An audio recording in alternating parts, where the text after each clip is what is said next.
guess. It's gonna be Why not? so good. All right. You guys have shadows.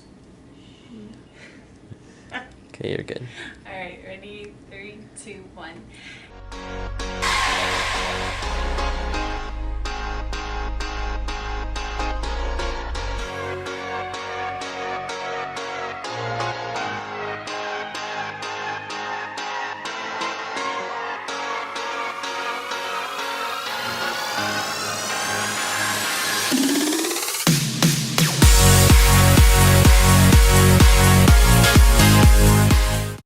Hey everyone, and welcome back to my channel. My name is Kaley Gray, and I'm doing weekly vlogs about life, faith, and relationships. So if you have not subscribed yet, please hit that red button below.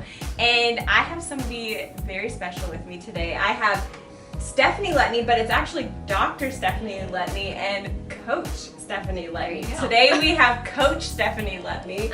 She is going to teach us all things about the Enneagram.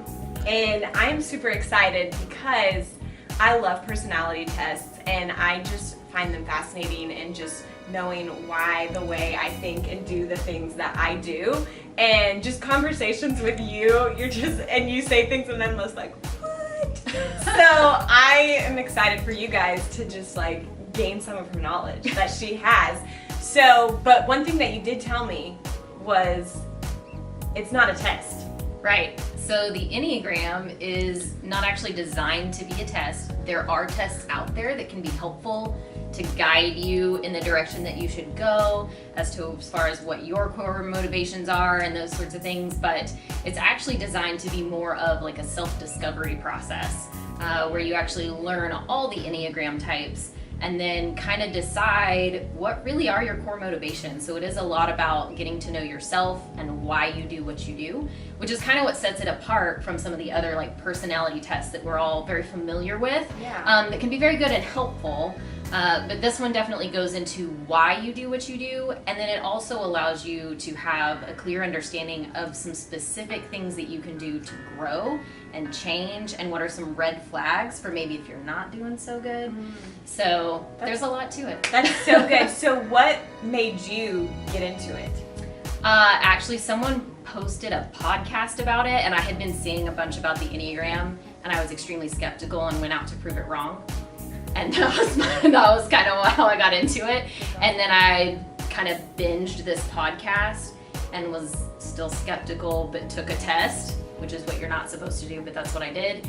And it read my mail. And my husband thought it was hilarious because his statement was, "These are all the things I tell you when we fight." And he was right, but that's kind of how I got into it. And then of course I kind of had our small group do it, had my dad do it, had my husband do it, those sorts of things, and it's been life-changing really for us. So that's so awesome.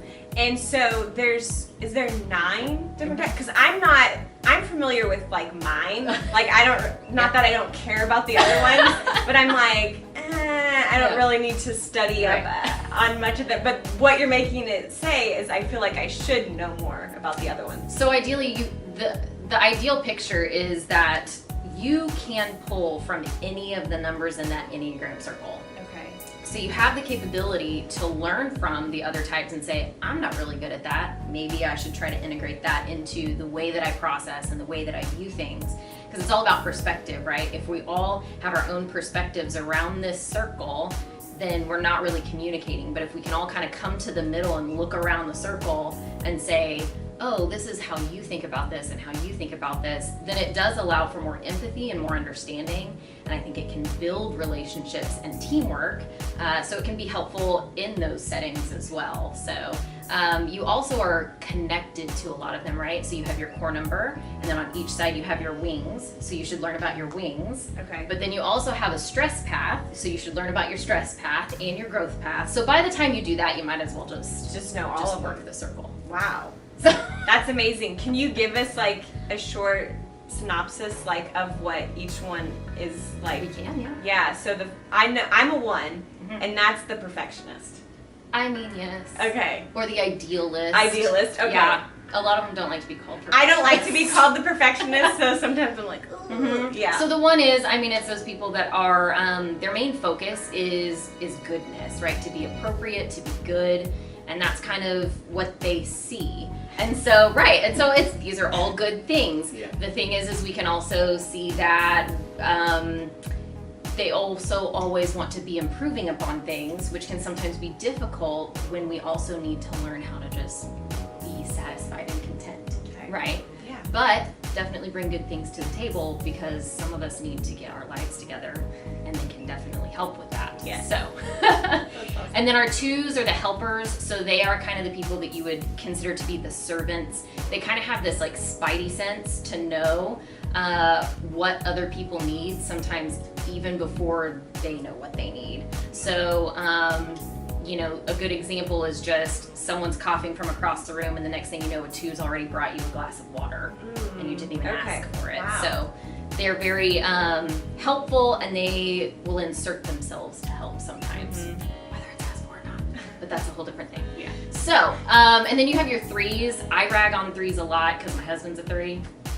But they're the achievers, and they're just good at everything. And if they're not good at something, they just won't do it. And so, but really what they're gonna do is they're actually probably gonna figure out how to do it and then come out and be the best at it. So they very much look for affirmation from external sources, and they're very efficient. They're very good at finding the best way to do things. They are typically very good team builders, but they do enjoy the spotlight a little much sometimes. Yeah, So I could see there's that. I know they're 3s. Yeah. The 4s are originalists. 4s don't even like to be called 4s often because they want to be original. I don't think I've ever met a 4. You have. They just don't want to be a 4 because it's a box, right? Okay, And so, yeah. and so they tend to be the people who can help us find beauty in life, the people who can help us find the joy in the things like listening to the rain, in reading a good book,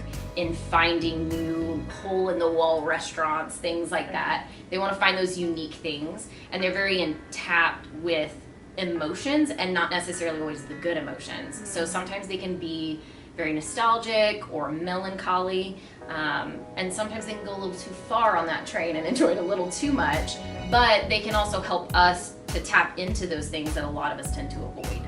Okay. Then you have your 5s. Those are our typical, like, most personality tests have like, are you introverted or extroverted? And most people kind of think of those people as like introverts. Okay. They like to research, they like to know things, they like to be competent individuals in whatever they're talking about. So whether it's researching a specific topic or doing their job, having good input to things, when they speak, they often know the most about something.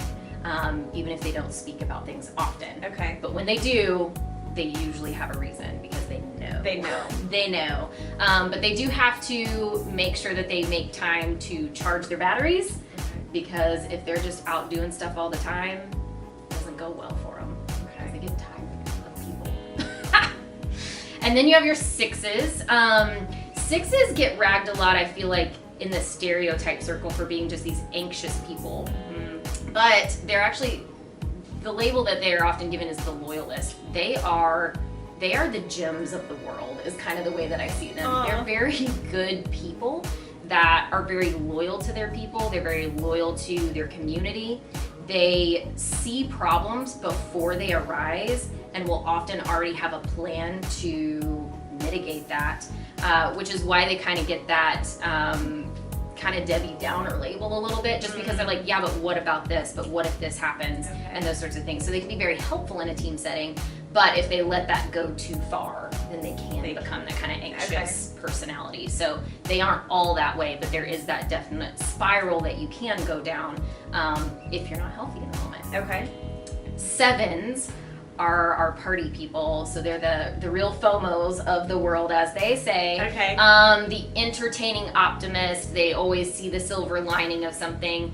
The people you want, they're your hype people, like, hey, we need to get the crowd involved, and those sorts of things, like, let's go do this adventure, Do we have a plan? They don't care. Like, let's just go on to the next Okay. awesome thing, which can be super fun, but sometimes we avoid reality as a result and don't want to deal with some of the negative things of life because we like all of the positive things of Okay. life. So they kind of get distracted by the shiny things a little bit if it's the next positive thing. Okay. Your 8's best type in my opinion. Because you're an 8. Because I'm an 8. The 8's are called the challengers, and so not afraid of a fight. So there's I that. wouldn't want to meet you in a dark alley. Probably not.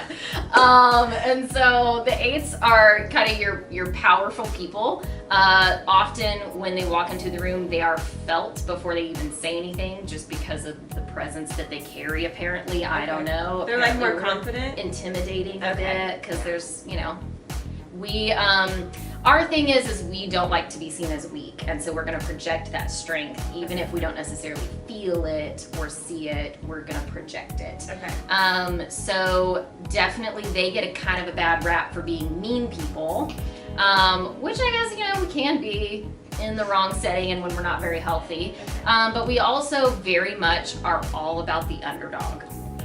And so anytime that we see, these are the people who we kind of don't make sense to people, because if there's a baby in the room or there's a puppy or there's someone that's hurt, we're gonna go defend that person to the death. If it's against the rest of the world, we don't care, because we're there to offer our strength to them. Okay. So very much about justice and those sorts of things. So Okay. Wow. power. And sometimes we need to tone it down a little bit.